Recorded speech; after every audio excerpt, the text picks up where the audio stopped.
Eid Eid Mubarak. Eid Mubarak. Eid Mubarak.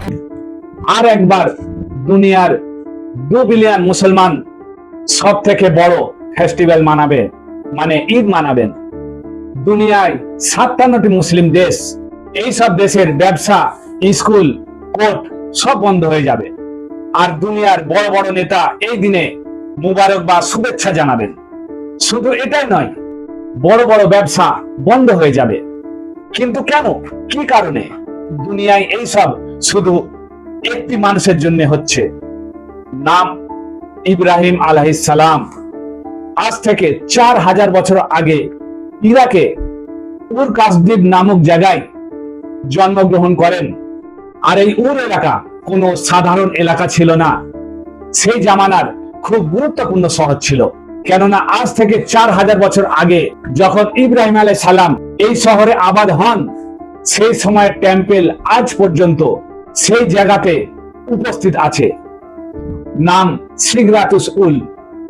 এটা এমনই building আজকের সময়ে বানানো মুশকিল আর খরচাদায়ক। এই বিল্ডিং এর শেপ কপি করে ইউনাইটেড কিংডম এক গুপ্ত এজেন্সি MI6 একটি গুপ্ত অফিস বানায়।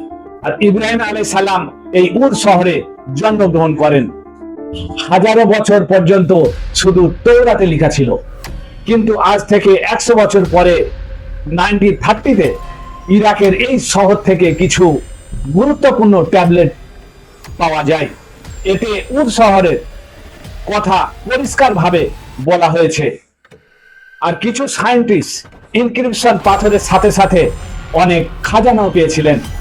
এই ট্যাবলেট ইন্সপেকশনে জানা গেছে এই ট্যাবলেট 400 বছর পুরানো, মানে ইব্রাহিম আলাইহিস সালামের সময়ের আশেপাশে। এই বিল্ডিং ইন্সপেকশন আর খাজানাকে দেখার পর এখন অনেক সায়েন্টিস্ট এই কথাই মানে এই শহর উর সেই সময়ের সব থেকে পাওয়ারফুল আর বিশাল ছিল।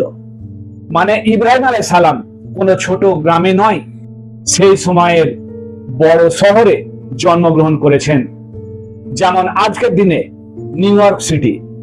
আর এই শহরে ইব্রাহিম আলাইহিস সালাম কোনো সাধারণ ঘরে নয়, খুব শক্তিশালী মানুষের ঘরে জন্ম নেয়। আর ওই শহরের বাদশার সাথে ঘনিষ্ঠ সম্পর্ক ছিল। কিন্তু ইব্রাহিম আলাইহিস সালাম যুবক বেলা থেকে খুশিতে ছিলেন না। আর ওই শহরে সব সময় বিদ্যমান ওলেমাদের সাথে ঝগড়া করতেন, কেননা ওই শহরের লোকেরা এক খোদা নয়, অনেক মূর্তিকে পূজা করতেন। আর এই মূর্তির মধ্যে সব থেকে একটা বড় মূর্তি ছিল মারদুক, এটাকে সব থেকে বড় খোদা মানতেন। আর এই মূর্তির ইবাদত করার জন্য এই শহরে অনেক টেম্পল বানিয়েছিল। এর মধ্যে একটা এমন আলিশান বানিয়েছিল এই দুনিয়ায় আজ পর্যন্ত উপস্থিত আছে। একদিন ইব্রাহিম আলাইহিস সালাম লোকেদেরকে একটি গুরুত্বপূর্ণ পয়েন্ট বোঝানোর জন্য এই শহরের এক টেম্পলের ভিতরে গিয়ে একটা কুড়ুল নিয়ে সব ছোট ছোট মূর্তিকে ভেঙে আর বড় মূর্তির কাঁধে ওই কুড়ুলকে টাঙিয়ে দিয়ে ওখান থেকে চলে যান। পরে শহরের লোক জানতে পেরে ইব্রাহিম আলাইহিস সালামের কাছে গেলেন।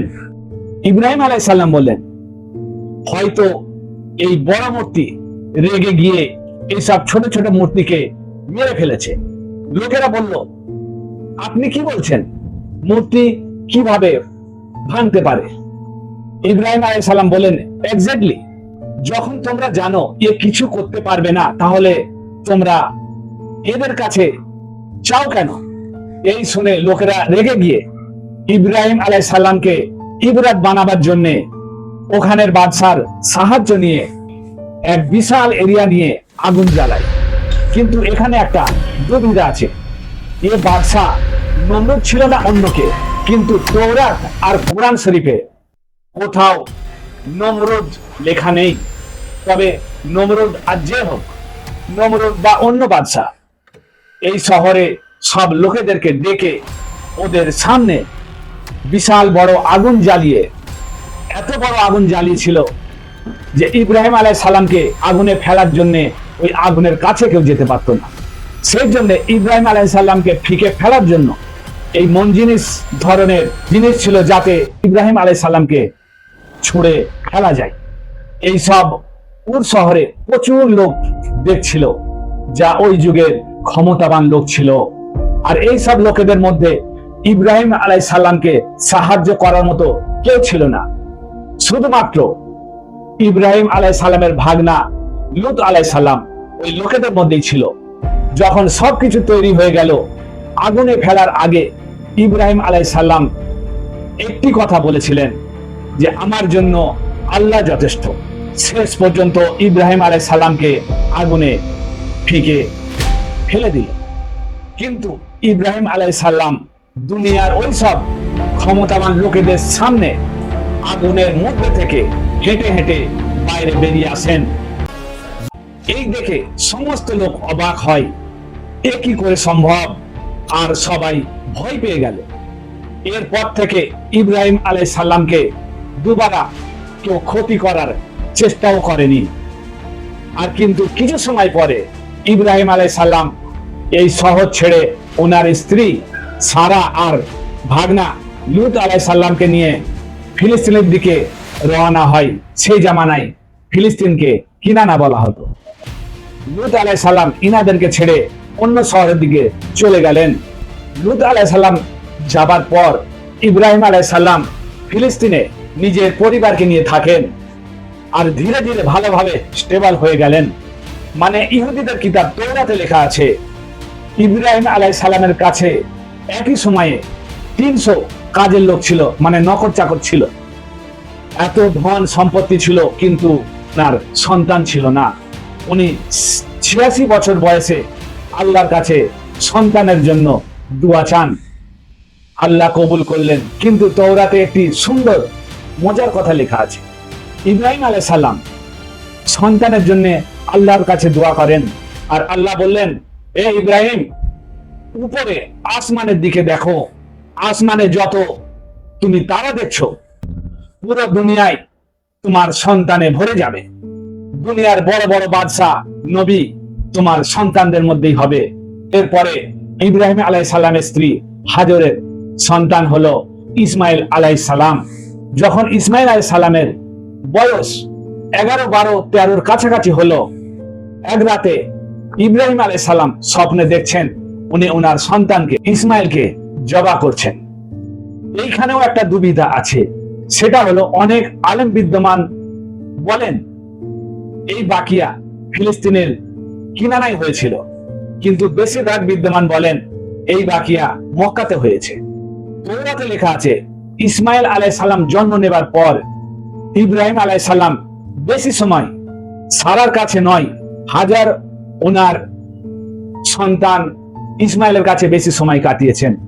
এই কারণে ওনার স্ত্রী সারা হাজার আর পুত্র ইসমাইলের জন্য মনে মনে একটু খটকা।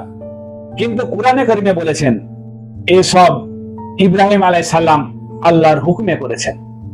ইব্রাহিম আলাইহিস সালাম ওনার স্ত্রী হাজার আর ইসমাইল আলাইহিস সালামকে নিয়ে হারান মরুভূমির দিকে রওনা হন। অলমোস্ট আজ আরব ইহুদিরা মক্কার আশেপাশে, মানে ফিলিস্তিন আর মক্কার দূরত্ব অলমোস্ট 1400 কিলোমিটার।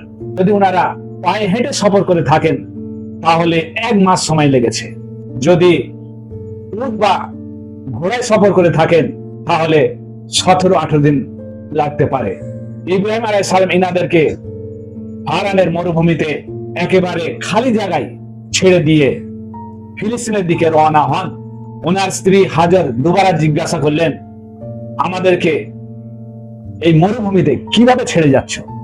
ইব্রাহিম আলাইহিস সালাম কোনো জবাব দিলেন না। 3 বার জিজ্ঞাসা করলেন, এসব কি আল্লাহর তরফ থেকে? ইব্রাহিম আলাইহিস সালাম হ্যাঁ বলেই চলে গেলেন। কিছু সময় পরে হাজার আর ইসমাইলের খাবার পানি শেষ হয়ে যায়। ইসমাইল আলাইহিস সালাম তখন উনি ছোট ছিলেন, ওনার পিপাসায় ওনার অবস্থা খারাপ হয়ে যায়।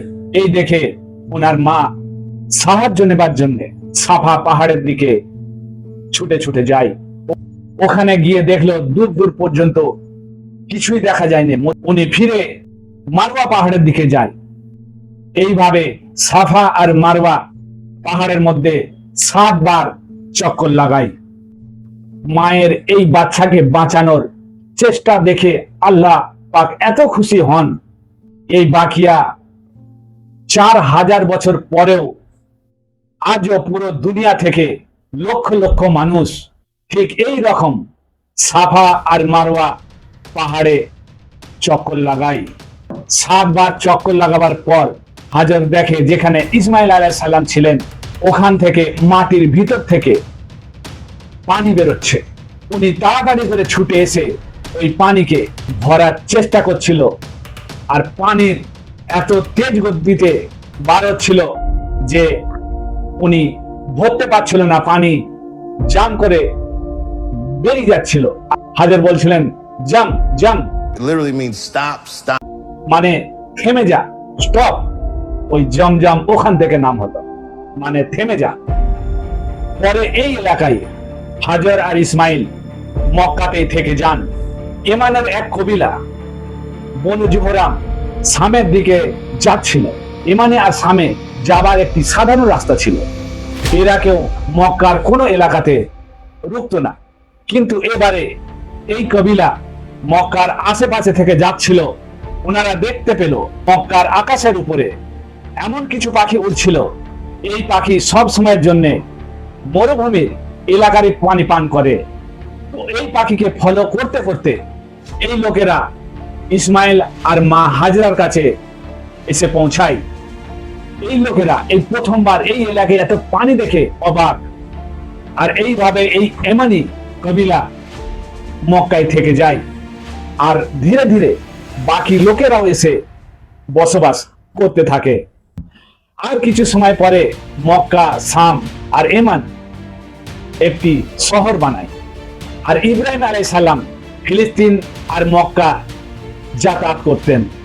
কিন্তু যখন ইসমাইল আলাইহিস সালাম একটু বড় হলো, তো ইব্রাহিম আলাইহিস সালাম এক রাতে স্বপ্ন দেখেন ওনার একমাত্র সন্তানকে আল্লাহর হুকুমে জবাই করছে। এখানে আরো একটি দুবিধা আছে। ইহুদিদের কিতাব তৌরাতে লেখা আছে আল্লাহ পাক ইব্রাহিম আলাইহিস সালামের দুসরা ছেলেকে ইসাহককে জবাই করার হুকুম দিয়েছিলেন, নট ইসমাইল। আর কোরআনে শুধু পুত্র জবাইয়ের কথা বলা আছে, কারোর নাম উল্লেখ নেই। এই কারণে মুসলমানদের কিছু পুরনো বিদ্যমান আলেম ইসাহক আলাইহিস সালামের জবার কথা মনে করেন, কিন্তু বেশিরভাগ মুসলমান ইসমাইল আলাইহিস সালামকে জবা হবার কথা মনে করেন। কিন্তু কুরআনে কারিমে ইব্রাহিম আলাইহিস সালামের এই কাহিনী এইভাবে আছে, প্রথমে ইসমাইল আলাইহিস সালাম জন্ম নেন, তারপরে জবা হবার বাকিয়া, তারপরে ইসহাক আলাইহিস সালামের জন্ম হয়। এরপরে আজও তৌরাতে পরিষ্কার লেখা আছে আল্লাহ পাক ইব্রাহিম আলাইহিস সালামকে হুকুম দিয়েছিলেন একমাত্র সন্তানকে জবাই করার কথা। শুধু ইসমাইল আলাইহিস সালাম 14 বছর পর্যন্ত ইব্রাহিম আলাইহিস সালামের একমাত্র সন্তান ছিলেন, কেননা ইসমাইল আলাইহিস সালাম 14 বছর বয়স পরে ইসহাক আলাইহিস সালাম জন্ম হয়। এই সব দেখে বেশিরভাগ চান্স ইসমাইল আলাইহিস সালামের। তো ইব্রাহিম আলাইহিস সালাম একদিন ফিলিস্তিন থেকে মক্কার দিকে রওনা হন, আর ওনার এই একমাত্র সন্তান উনি অনেক দোয়া করার পর পেয়েছিলেন। তো ইসমাইল আলাইহিস সালামকে আল্লাহ পাকের হুকুমের কথা বললেন। ইসমাইল আলাইহিস সালাম বললেন, আল্লাহ আপনাকে যেমন হুকুম দিয়েছেন আপনি সেই রকম করুন। ইব্রাহিম আলাইহিস সালাম নিজের ছেলেকে নিয়ে মক্কা থেকে রওনা হলেন। রাস্তায় ওনাদেরকে শয়তান রোখার জন্য অনেক চেষ্টা করেছে। ইব্রাহিম আলাইহিস সালাম পাথর মেরে মেরে শয়তানকে ওখান থেকে তাড়িয়ে দেন। ইব্রাহিম আলাইহিস সালামের এই এক আজ পুরো দুনিয়া মুসলমানদের হজের সময় কপি করে। ইব্রাহিম আলাইহিস সালাম ওনার ছেলেকে নিয়ে জবাই করার জন্য শুয়ে গলায় ছুরি চালাবার জন্য প্রস্তুত। ঠিক শেষ মুহূর্তে আল্লাহ পাক রুকে দিয়ে ইসমাইল আলাইহিস সালামের বদলে একটি ভেড়াকে জবাই করার হুকুম দিলেন। আর এও হুকুম দিলেন তোমার আনেওয়ালা পিঢ়ি এই রেওয়াজকে কায়েম রাখবে। আর বললেন এর গোশত তোমরা খাও আর সবাইকে খাওয়াও। ইব্রাহিম আলাইহিস সালামের এই অ্যাড গত 1400 বছর থেকে মুসলমানরা কপি করে আসছে। মানে প্রত্যেক কুরবানির 3 ভাগ হবে, 1 ভাগ নিজের পরিবারের জন্য, আর 2 ভাগ আত্মীয় স্বজনের জন্য, 3 নম্বর ভাগ গরিবদের জন্য। আর এই ইভেন্ট গত 4000 বছর আগে এক বাপ ছেলের মধ্যে ছোট গ্রাম মক্কায় এই বাকিয়া হয়েছিল। আজ প্রত্যেক ঈদে ওই দিনে সেলিব্রেট করার জন্য পুরো দুনিয়ার অর্থনীতি বিলিয়নস অফ ডলার, মানে Pakistan 3 billion, India 4 billion, Bangladesh 5 billion, দুনিয়ার সব থেকে ইসলামী দেশ ইন্দোনেশিয়া 14 বিলিয়ন, এরপরে সৌদি আরব 6 বিলিয়ন, আর তুরস্ক 2 বিলিয়ন। এই রকম দুনিয়ার বাকি দেশেতে বিলিয়নস অফ ডলারের ব্যবসা হয়। কুরবানির এই বাকিয়ার কিছু সময় পরে ইব্রাহিম আলাইহিস সালাম ফিলিস্তিন থেকে মক্কায় আসেন, কিন্তু এবারে ইসমাইল আলাইহিস সালামকে সাথে নিয়ে এই শহরে আল্লাহর ইবাদত করার জন্য একটি ঘর বানায়, কাবা। এরপরে ইব্রাহিম আলাইহিস সালাম ফিলিস্তিনে ফিরে যান, আর কিছু সময় পরে ইব্রাহিম আলাইহিস সালাম দুনিয়া ছেড়ে চলে যান। আর ইসমাইল আলাইহিস সালামের পরে পুরো আরব এইভাবে হজ মানায়, প্রত্যেক বছরে মক্কায় আসে, আর সাফা মারওয়া পাহাড়েও যেতেন, প্রতি বছরে কুরবানি দিতেন। কিন্তু 2500 বছর পরে ওরা সবকিছু ভুলে গিয়েছিল। ওরা দুবারা কাবাতে মূর্তি ভরে দিয়েছিল, যেরকম ইব্রাহিম আলাইহিস সালামের উর শহরে ভরেছিল। আল্লাহ পাক আরবে ইনাদের মধ্যে নবী পাঠায়, ঠিক ইব্রাহিম আলাইহিস সালামের মতো কাবার সব মূর্তি ভেঙে দিয়ে আরবকে মনে করে দিয়েছিলেন যে ওরা কারা, ওদের বাপকে আর আল্লাহকে। আরবে সব ধীরে ধীরে ইব্রাহিম আলাইহিস সালামের রিলিজনে ফিরে আসেন। আজ থেকে 4000 বছর আগে যে এক খালি মরুভূমি ইসমাইল আলাইহিস সালামকে ছেড়ে চলে গিয়েছিলেন, আজ সেই শহর এমন দেখতে। আর যখন ওনার কাছে খাবার পানি ছিল না, আজ কোটি কোটি মানুষ এই পানি ব্যবহার করছেন। আর উনার কুরবানির বাকিয়া পুরো দুনিয়ার অর্থনীতিকে হিলিয়ে দিয়েছে। সাবস্ক্রাইব করুন।